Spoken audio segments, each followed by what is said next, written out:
Private वाले पैसे हमारे से ही पैसे लेते हैं जी। अपना झूठा प्रचार करते हैं जी।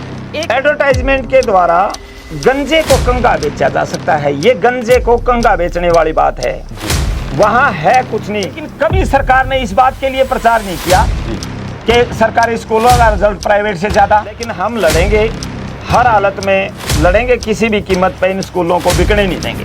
नमस्कार, कैथल खबर से मैं विक्रम यादव। चिराग योजना जो सरकार लेके आई है, उस चिराग योजना को लेकर हरियाणा भर में प्रदर्शन भी हुए हैं। और वो चिराग योजना वास्तव में है क्या, और जो पुरानी शिक्षा नीति थी उसमें क्या कुछ था, और जो नई शिक्षा नीति सरकार लेकर आ रही है उसमें क्या कुछ बदलाव हैं।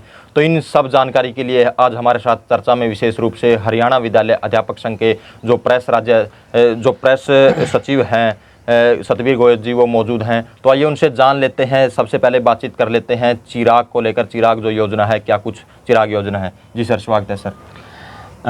नमस्कार सर, आपका और आपके माध्यम से आपके दर्शकों का। मैं मास्टर सतवीर गोयल, राज्य प्रेस सचिव हरियाणा विद्यालय अध्यापक संघ। हमने पिछले दिनों पूरे प्रदेश में चिराग नामक एक योजना जो हरियाणा सरकार लेके आई है उसका पुरजोर विरोध किया है जी। और विरोध इसलिए किया है कि चिराग योजना एक इस रूप में सरकार लेके आई है कि आम आदमी सोच भी नहीं सकता कि ऐसा भी हो सकता है जी। सरकार मॉडल संस्कृति स्कूलों के नाम से सरकारी स्कूलों में तो फीस लेगी जी। और चिराग योजना में स्पेशल लिख दिया गया कि जो बच्चा सरकारी स्कूल से प्राइवेट स्कूल में जाएगा उसको सरकार 1100 रुपये पर मंथ, 1100 तक जी फीस देगी जी। हमारा विरोध इस बात का नहीं कि गरीब बच्चों को प्राइवेट स्कूल में क्यों पढ़ाया जाए जी। हमारा विरोध इस बात का है कि जो मतलब जो पैसे प्राइवेट स्कूलों को दिए जाएंगे, प्राइवेट लोगों को दिए जाएंगे, उस पैसे से स्कूलों के अंदर इंफ्रास्ट्रक्चर इम्प्रूव किया जाए जी। आज स्कूलों की स्थिति तो ये है जी। 90% स्कूलों के अंदर स्वीपर नहीं हैं जी। बैठने के लिए टाट पट्टी बेंच नहीं है जी। बहुत से स्कूलों में गर्मी के दिनों में लाइट की व्यवस्था नहीं होती जी। किताबें आज तक पूरी नहीं आई हैं, 3 साल हो गए किताब नहीं आई जी। अब आई हैं कुछ एक क्लासेस की, लेकिन पूरी अब भी नहीं आई जी। अब ये जो चिराग योजना लेके आए हैं जी। हमारा मानना ये है कि जो नई शिक्षा नीति केंद्र सरकार लेके आई है ये उसी की इम्प्लीमेंटेशन का एक रूप है जी। केंद्र सरकार कहती है 2030 तक नई शिक्षा नीति को लागू करेंगे, हरियाणा सरकार कहती है 25 तक लागू करेंगे जी। और नई शिक्षा नीति में ये सारी बातें हैं कि ऑनलाइन एजुकेशन को बढ़ावा दिया गया है जी। उसका एक सीधा सा उदाहरण है, अब की बार अगर सेंटर का जो बजट था वो देखा हो तो उसमें 12 एजुकेशन चैनल होते थे जिसको एकदम बढ़ा के 200 किया गया है जी। ऑनलाइन एजुकेशन के लिए पूरी एक यूनिवर्सिटी के लिए बजट पास किया गया है जी। तो पहले 2 शिक्षा नीतियां पहले भी आई हैं जी। एक कोठारी शिक्षा समिति के नाम से शिक्षा आयोग बैठाया गया 1968 में उसकी रिपोर्ट आई जी। वो ये कहते हैं कि जहां भी 10 बच्चे हैं वहीं स्कूल खोला जाएगा। 86 में नई शिक्षा नीति आती है जी। वो ये कहती है कि कुछ लोगों की पेइंग कैपेसिटी होगी और प्राइवेट स्कूलों को क्यों ना इजाज़त दे दी जाए जी। उससे पहले प्राइवेट स्कूल नहीं होते थे, संस्थाओं के स्कूल होते थे, वो भी एडेड होते थे, सरकार ग्रांट देती थी जी। नई शिक्षा नीति ये कहती है अब स्कूल में क्लासरूम की जरूरत ही नहीं जी। ऑनलाइन एजुकेशन करवाओ जी। और ऑनलाइन एजुकेशन को बढ़ावा देने के लिए इस तरह की सारी चीजें ये हो रही हैं जी। अब सरकारी स्कूलों को बंद करने के लिए सीधे तौर पर अगर बंद करें तो विरोध हो सकता है जी। एक बढ़िया सी स्कीम ले आए, हमारे पास जो बच्चे हैं लगभग जी। गरीबों के बच्चे हैं जी। वो उनको क्या लालच दिया जाए ताकि वो स्कूल छोड़ के चले जाएं। जी ठीक है, एक बार चले भी जाएंगे बच्चे, जी स्कूलों में छात्र संख्या कम हो जाएगी।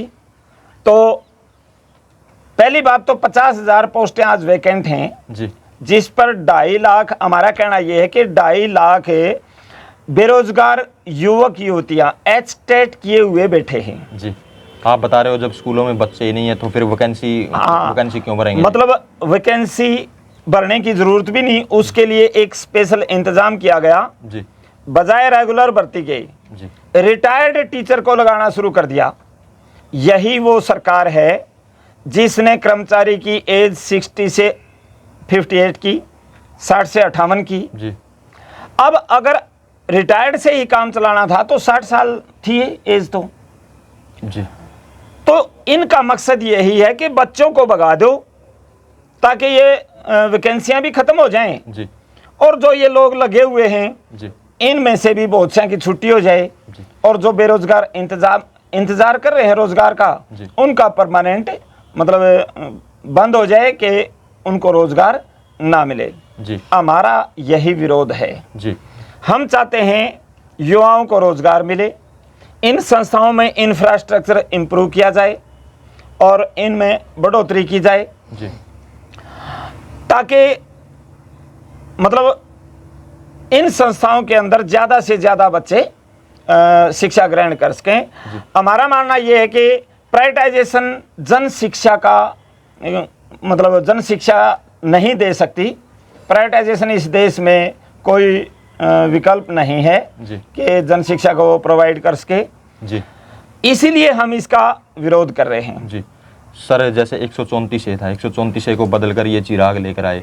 चिराग योजना इसलिए लेकर आए कि ताकि जो मतलब जो अपडेट है, जो भी कुछ है, जैसे डिजिटल की तरफ बढ़ावा दे रही है सरकार और दे रही है, ताकि नई नई जो सुविधाएं बच्चों को मिल सके, इसमें टैब हो या और हो, तो नई शिक्षा नीति इसलिए वो लेकर आए हैं। तो 134A के बदले चिराग योजना लेके आएंगे।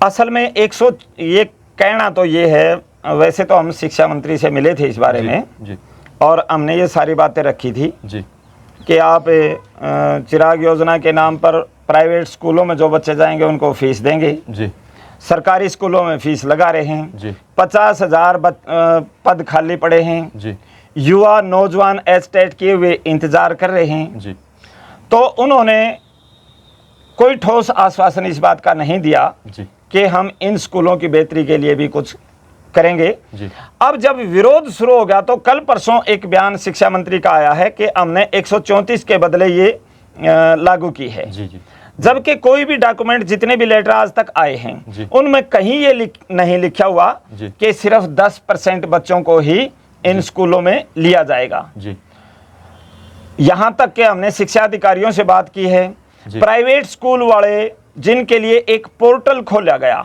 जी अगर 10% की बात थी तो पोर्टल खोलने की जरूरत ही नहीं। वैसे ही 10% आप पहले 134 में 10% ले रहे थे, कोई दिक्कत नहीं थी। जी पोर्टल खोल दिया कि प्राइवेट स्कूल बताए कौन कितने बच्चों को दाखिला दे सकता है। जी हमारा इस पर विरोध है जी और हम चाहते हैं कि युवाओं को रोजगार मिले और इन स्कूलों को भली बातें चलाया जाए। इसके साथ मैं एक बात और कहना चाहता हूँ। जी बहुत सी बातें कह देते हैं लोग जी कि अध्यापकों के बच्चे इसमें नहीं पढ़ते। जी बिल्कुल। ये मेन फैक्ट है। जी मैं ये कहना चाहता हूं कि अगर हमारे बच्चे यहां पढ़ भी लेंगे जी तो टीचर के बच्चे पढ़ने से क्या टीचर से गैर शैक्षणिक कार्य लेने बंद हो जाएंगे?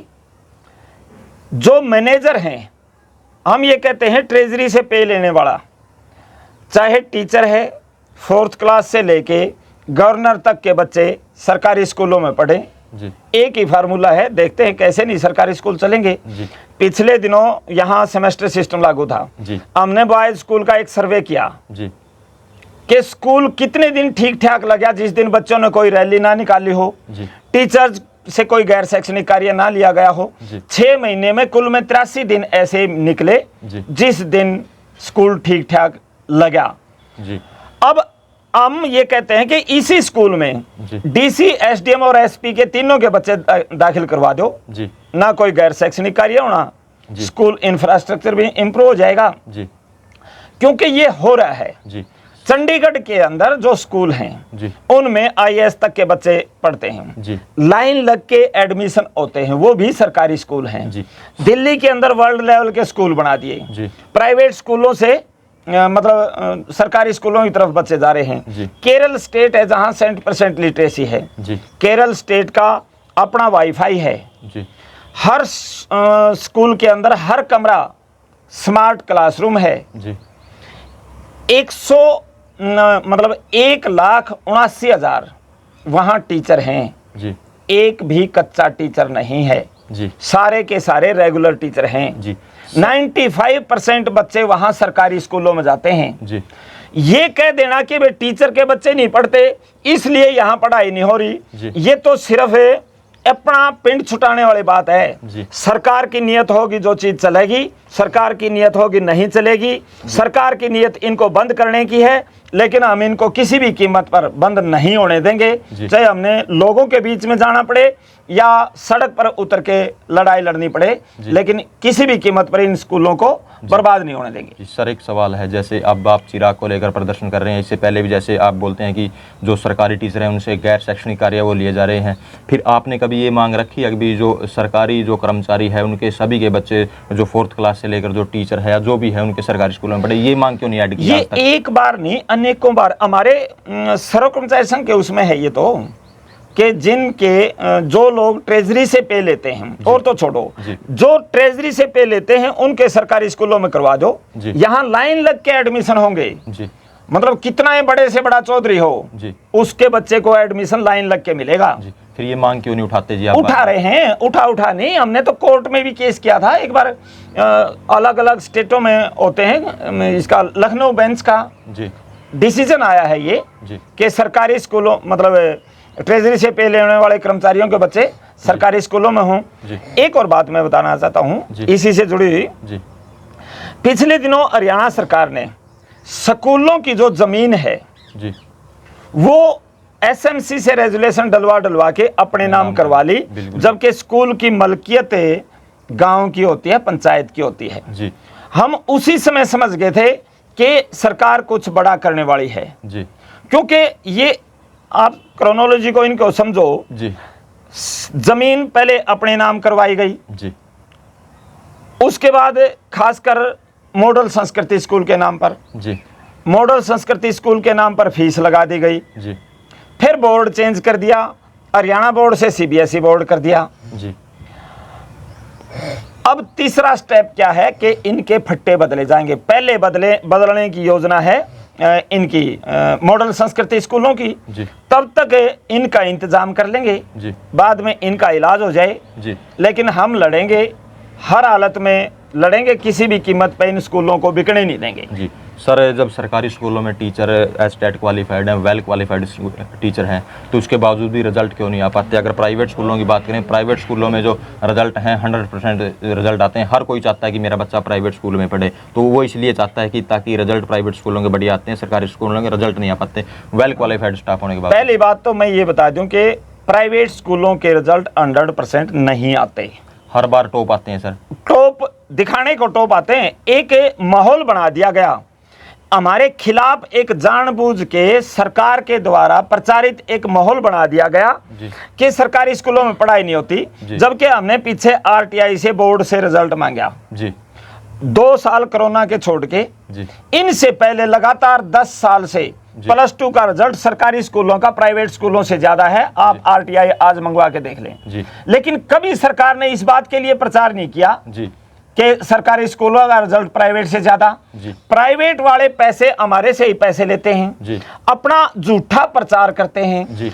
एक लोगों का रुझान बन गया, इसमें कोई दो राय नहीं, आज के दिन लोगों का रुझान बना हुआ है कि प्राइवेट स्कूल में पढ़ाई है। तो हम ये कहते हैं प्राइवेट स्कूल के अंदर जिस तरह के बच्चे हैं, क्रीम है जी, वो हमें ला के दो जी। पीछे कोरोना काल में हमने मतलब मौका मिल गया बच्चों को दाखिल करने का, हमारे पास कुछ ठीक बच्चे आ गए जी।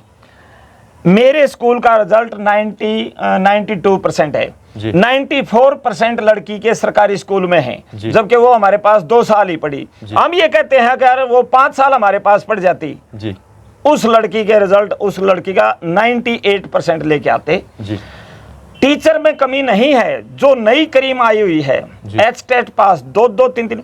आप एक बात देखो, एचटेट का जब रिजल्ट आता है तो 5-10% का रिजल्ट होता है वो जी, यानी 100 में से 95 फेल और 5 पास। जी बिल्कुल। वो जो 5 पास है वो सरकारी स्कूल में आ रहे हैं। जी दिक्कत हमारी ये है कि हमें अपने अनुसार ना तो काम करवाने दिया जाता। जी 50 के लगभग एनजीओ शिक्षा विभाग के अंदर बांट रखी हैं। जी कोई उड़ान उड़ा रही है, कोई सक्षम बना रही है, कोई निष्ठा की ट्रेनिंग करवा रही है, और हर रोज मेल इतनी आती हैं, हम कंफ्यूज हो जाते हैं कि काम करवाओ तो किसका करवावा जी और हमारा काम कौन कराएगा। जो स्कूल के अंदर मतलब क्लासरूम के अंदर जो हमने करना है, जी क्लासरूम के अंदर जाने के लिए हमने प्रदर्शन करने पड़ते हैं। हमने पर स्कूल में जालन दो, क्लास में जालन दो। हमारे गेल तो क्या बन रही है, जी हाथ पाछे बांध दिए और कहते हैं मैदान में कुश्ती करो प्राइवेट स्कूल।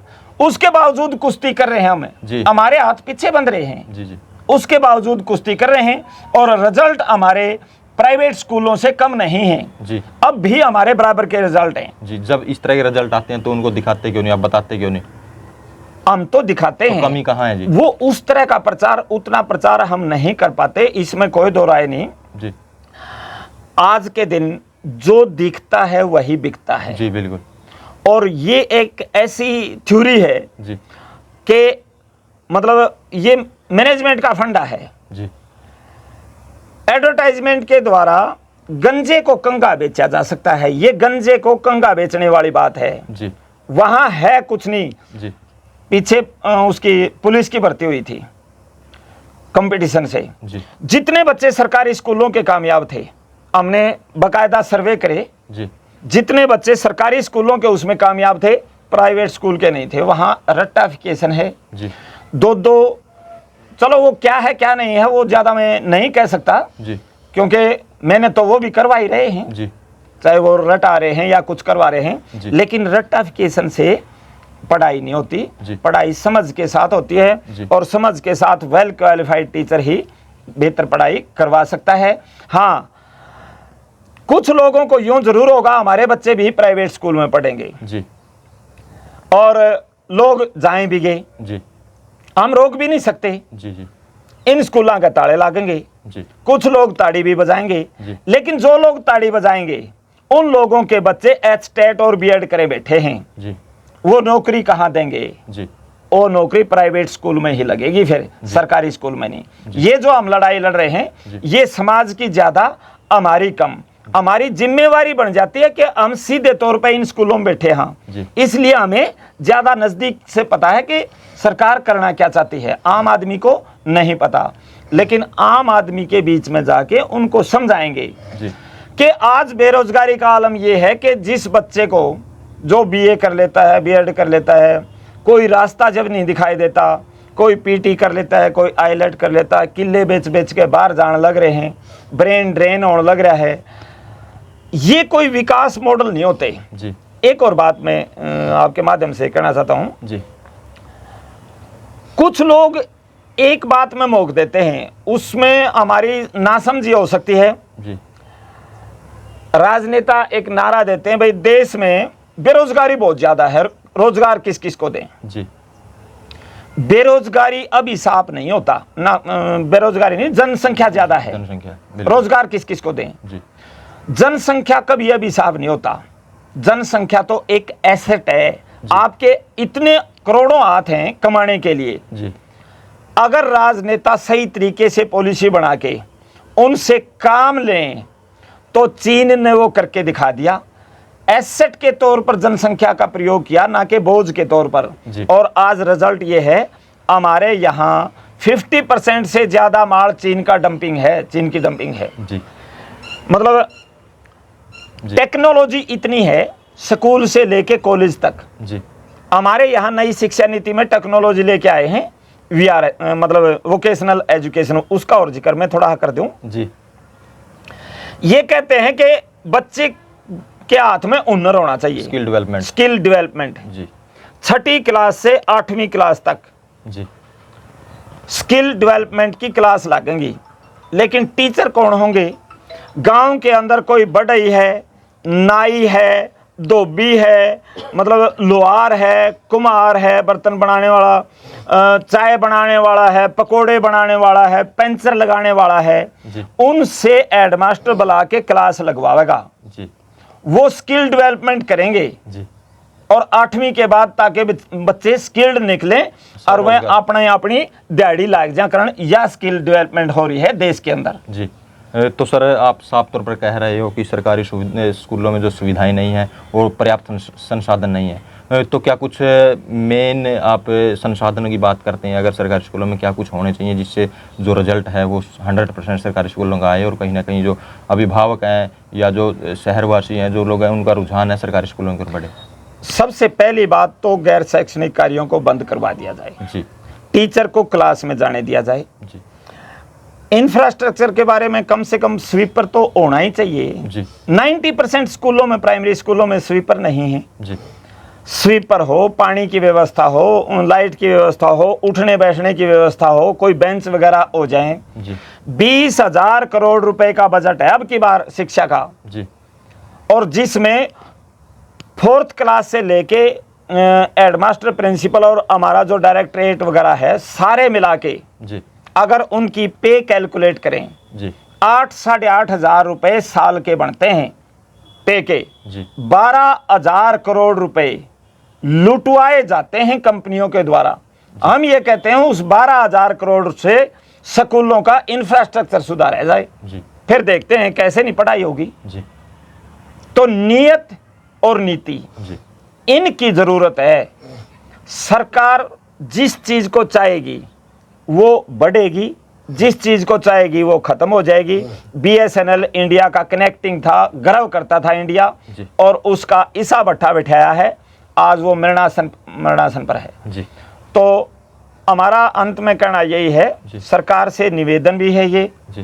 कि गरीब लोगों के हाथ से रोजगार और शिक्षा ना छीने, क्योंकि देश का भविष्य होता है शिक्षा। किसी भी देश की शिक्षा नीति कैसी है वो उसका भविष्य तय करती है। जी। कहने से हम विश्व गुरु नहीं बनेंगे, विश्व गुरु बनेंगे तो शिक्षा के बल पर बनेंगे, बनवा दियो चाहे कोई सी सरकार। जी।